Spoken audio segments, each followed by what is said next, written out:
Hello, good afternoon. This is Michael Kinnett with iTernal Networks. I'm here going live for our weekly live stream. We call it the iTNet Tech Update. Those of you that have seen me in the past talking about things, you know the format, but basically what we do is try to cover something in the news that's technology related that affects businesses. I share some tips, maybe some information around something that's kind of informative for you and your business related to cybersecurity and technology. And then if there's any questions, I take a few minutes to answer any questions. So as you're watching, if you have any questions, comments, please post them in the comments below. I'll take some time here in a few minutes to go over that. And here we go. So thanks for taking time out of your day to listen to me talk about cybersecurity and IT. And those of you that are watching it after the fact, thank you for taking the time as well. So we do this every Friday at 1 o'clock. Same format, same thing every week. So nothing new here. For the news, there was quite a few things in the news this week that we came across in preparing for this, but one that kind of jumped out to me was there's a new study that was just released. That was published in an article on CNET that talked about the effects of ransomware on education in the year 2021, so last year. And the study says that it cost schools over $3.5 billion. That's billion with a B. It's a lot of money in 2021 from ransomware attacks. It affected around 1 million students at almost 1,000 different schools and colleges across the country. So it's not just businesses that are being impacted. You know, we hear in the news sometimes about, this hospital was attacked with ransomware, this large law firm. It's affecting schools as well. Nobody's really immune to it. Any industry, any business is vulnerable to ransomware. So it's important, we've talked about it in the past, to make sure you've got some good ransomware protection in place, as well as a solid backup solution and disaster recovery plan for just in case something sneaks through. So that's the news for today. If you guys are interested, I can post a link to that article on CNET. But basically, that's kind of what it covers. Next, for our tech tip today, I want to talk about something that's a common misconception.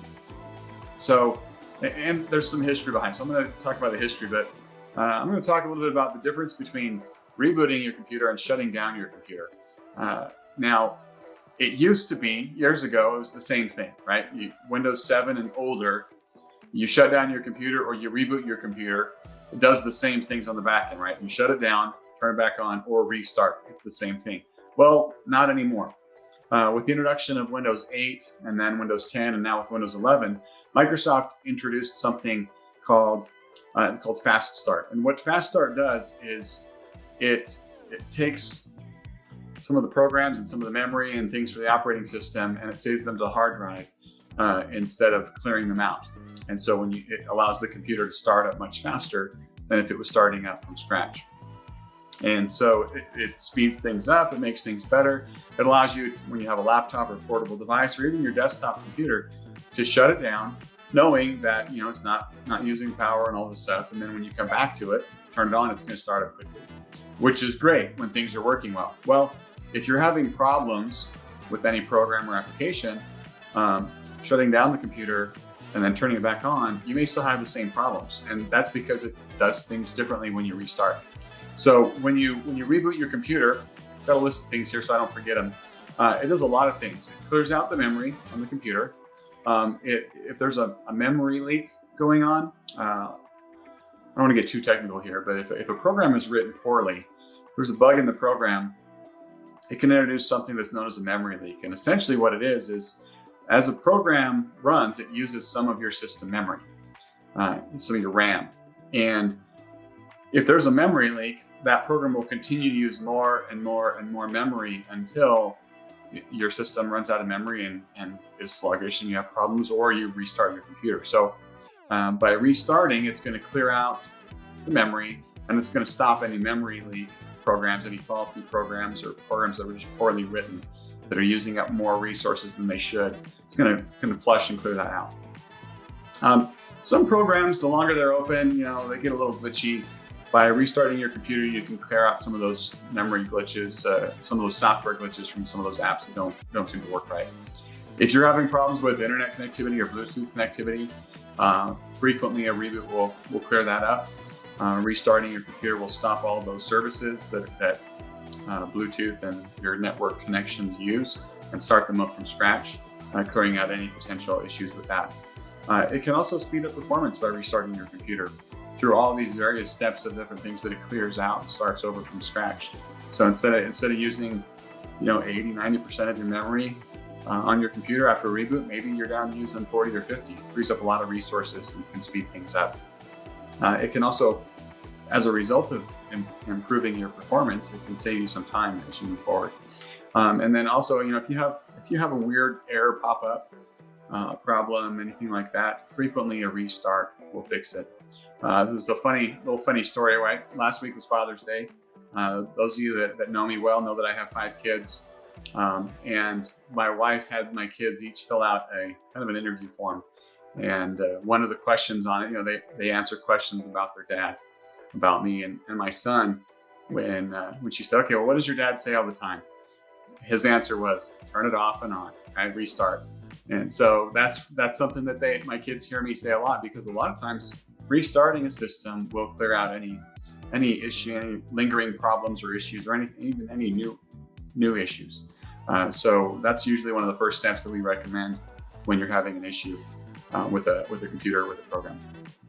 The final thing for restart is if you're doing updating an application, updating your operating system, anything like that, a restart is highly recommended, because that flushes out anything that was lingering from prior to the update and allows that update to fully propagate across the system and be in place.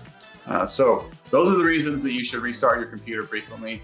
Now, if you talk to 10 different techs, you're probably going to get 10 different answers on how frequently you should restart your computer. Some might say daily, weekly, monthly, quarterly, only when you have a problem. If your computer's working fine, I don't think you need to set a clock or a calendar reminder saying you have to reboot your computer at a specific time. But just know, if your computer isn't running as well as it should, just do a quick restart. Maybe even get in the habit of, at the end of the day, before you leave to go home, just restart your computer to clearing that stuff out. All right, comments. Let's see if we've got any comments and questions here from social media.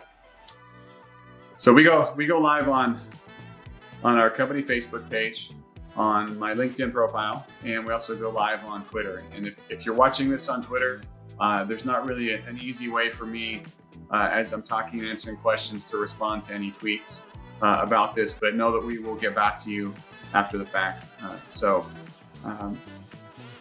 don't see any other questions popping up on here. We do have an upcoming webinar.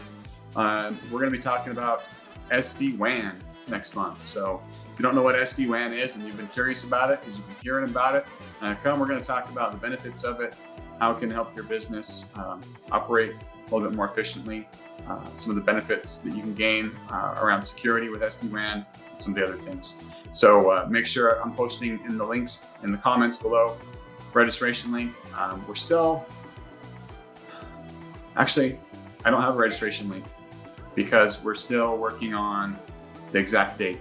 We're inviting a special guest speaker from Sophos, and we're trying to narrow down which of the 2 weeks in July is going to be the best for them. So more to come on that, but I did post a link to our webinar page on our website, where you can go, and as soon as we have all the details for that posted there, there'll be a registration link. You can do that, fill that out and get connection information. You can also see our past webinars on there. You can register for downloads of the videos of what we've talked about in the past. If you have any other questions, if you posted a comment and I didn't see it, I will get back to you afterwards. If not, please send me a direct message, send me an email, tweet, Facebook post, whatever works best for you. And I'd love to answer any of your questions and get back to you another time. Thank you. Hope you have a wonderful weekend, and we'll talk to you again next week.